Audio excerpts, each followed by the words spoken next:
욥기 21장은 욥의 친구 소발의 그 지혜, 소발이 너는 죄 때문에 지금 그 고난을 당하고 있다라는 것에 대한 욥의 또 다른 응답으로서의 내용이 나타나고 있습니다.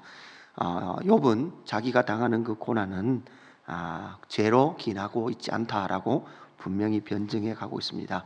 왜냐하면 이 땅에 악인이 번성하는 걸 봐라. 죄 지으면 악인에게 하나님 벌을 주신다면 결코 그 악인은 번성할 수 없을 건데 이 땅에는 악인의 번성을 우리가 보고 있다.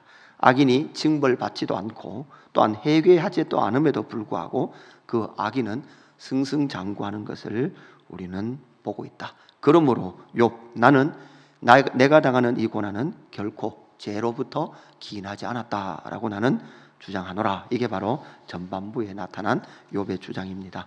17절부터 34절까지도 동일한 내용인데 우리가 본문을 읽어보면 이 본문이 맞는 말인지 틀린 말인지 구분이 잘 안 돼요. 잘 안 되는데 이게 지금 욥이 1인 2역을 하는 거예요. 악인 측에서 악인들이 친구들이 주장하는 맞는 말 같은 걸 자기가 악인이 되어서 역할을 하고 또 자기가 자기 자신을 변호하는 구절로 이렇게 연속해서 나타납니다. 이 내용을 결국은 정리하면 앞에 부분과 동일합니다. 먼저는 악인의 후손들을 하나님께서 심판한들 무슨 소용이 있겠느냐, 이런 욥의 주장이에요.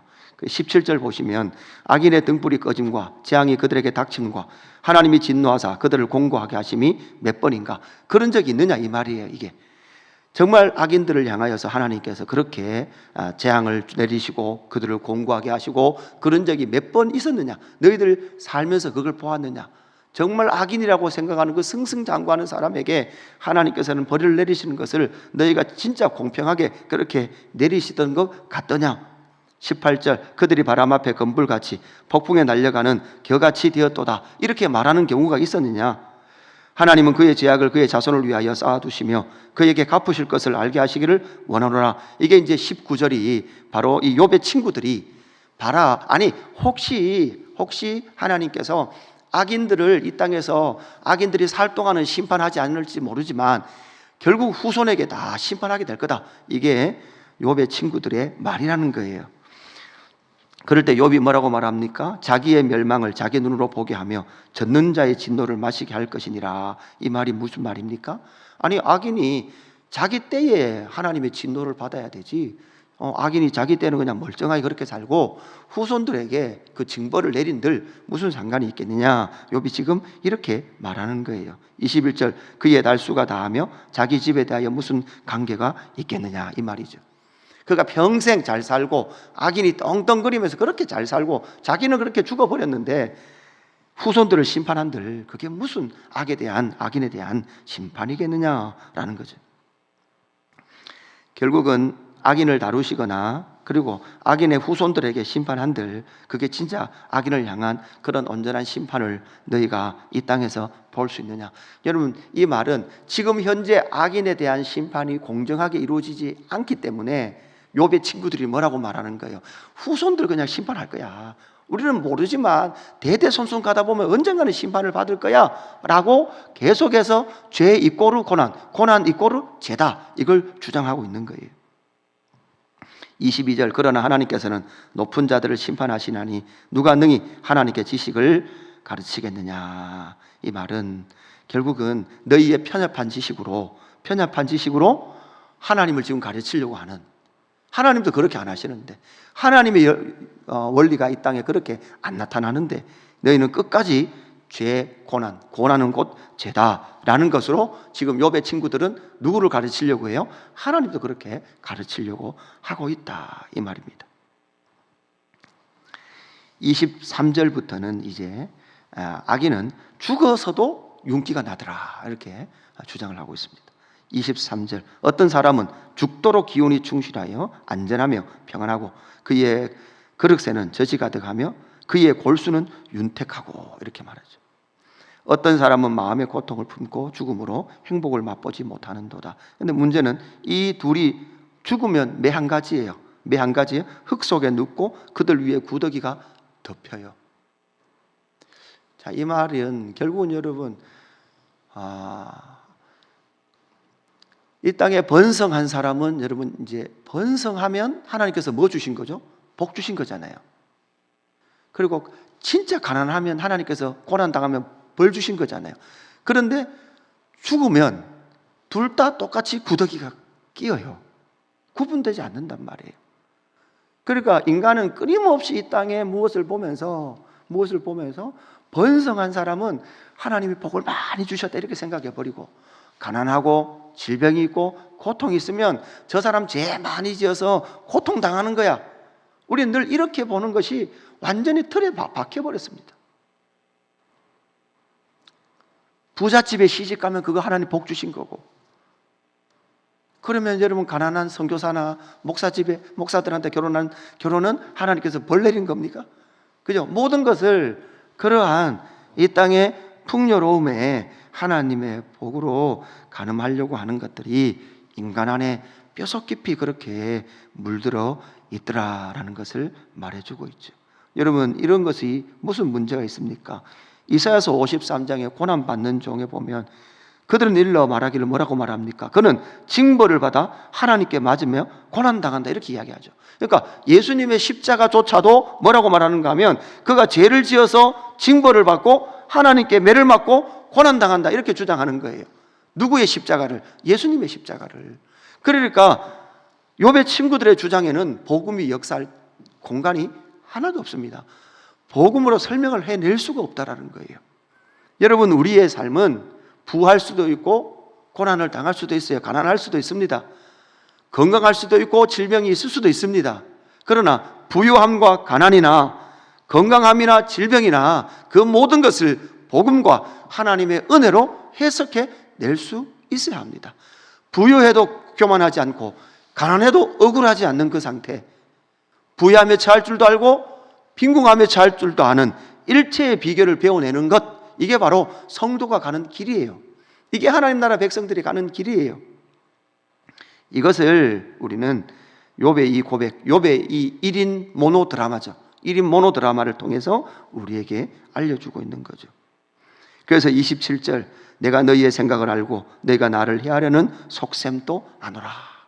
헤아리려 하는 것이 무엇입니까? 그를 헤아려 하려는 무엇입니까? 그것은 결국은 바로 이 복음이 역사하는, 하나님이 욥을 의롭다 했고 그 하나님 앞에서 온전한 제의를 통해서 하나님께로 나아갔던 욥을 너희의 그런 의나 공로나 그런 예배조차 의미 없는 거다라고 몰아가고 있는 이 세 친구의 도전 앞에 욥은 견고하게 자기를 변호해 가고 있더라는 거죠. 28절부터 마지막 34절도 동일한 의미입니다.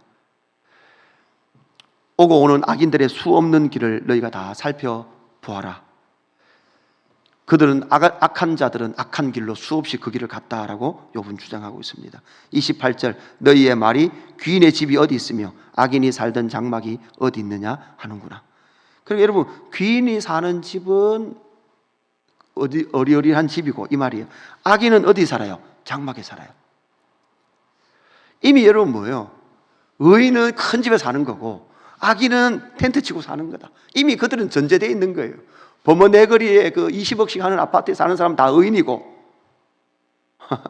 그죠? 뭐 어디 다른 데 살면, 좋지 않은 곳에 살면 다 죄인이에요. 이걸로 판단한단 말이에요. 죄와 선을, 악과 의를 결국은 이 땅에 드러난 모든 것으로 판단하는 거죠. 29절, 너희가 길 가는 사람들에게 묻지 아니하였느냐? 그들의 증거를 알지 못하느냐? 악인은 재난의 날을 위하여 남겨둔 바 되었고 진노의 날을 향하여 끌려가느리라. 이게 여러분, 이게 이제 조롱이에요. 29절 30절은 그래 좋다, 조롱. 그래 정말 봐라, 악인이 진짜 재앙을 향하여 쭉 끌려가지, 그죠? 이 말이에요. 악인은 재난을 위하여 그냥 남겨둔 바 되었고 진노의 날을 향하여 진짜 끌려가는 거 봤냐? 이렇게 지금 욥은 그 친구들의 주장을 조롱하고 있습니다. 그래, 의인은 큰 좋은 아파트에 살고 죄인은 벌 받으려고 막 끌려가는 거 너희들 날마다 보지, 그런 거 보지, 보고 있지, 지금 이렇게 말하는 거예요. 죄인은 서른도 못 넣고 죽고 장례 치르고 의인은 백세 장수하지, 그런 게 있더나, 지금 이렇게 조롱하듯이 그들을 변호하고 있는, 그들을 향해 공격하고 있는 욥의 모습을 보게 되는 거죠. 32절 그를 무덤에 메어가고 사람이 그 무덤을 지키느리라.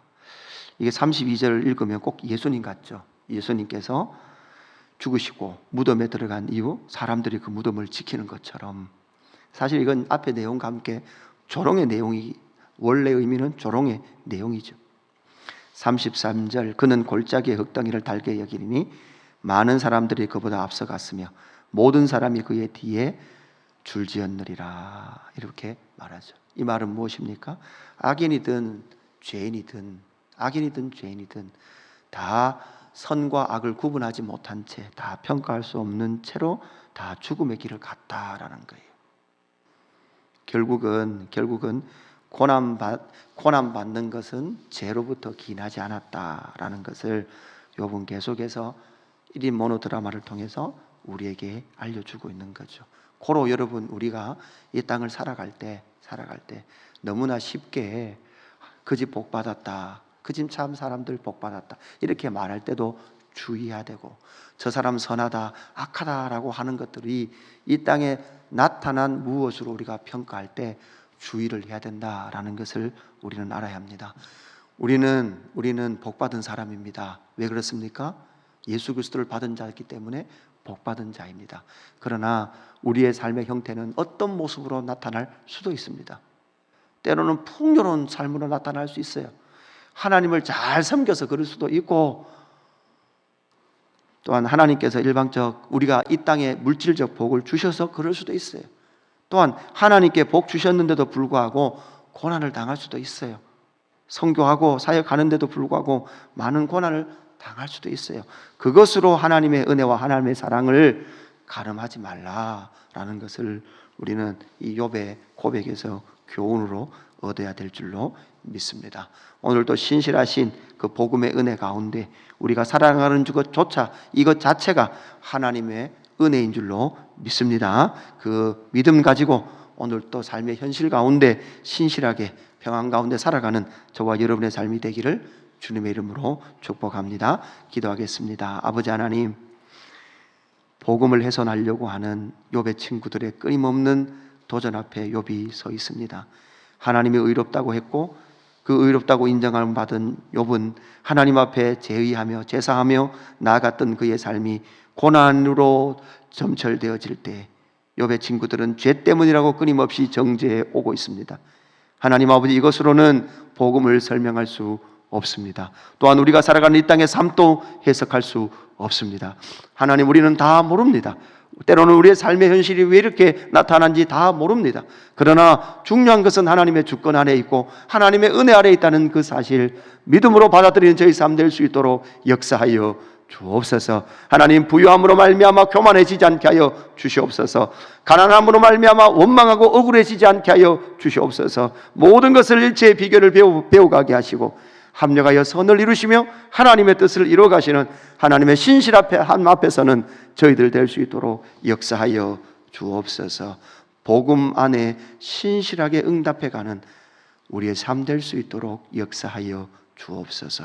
감사함을 드리며 구주 예수 그리스도의 이름으로 기도드리옵나이다. 아멘.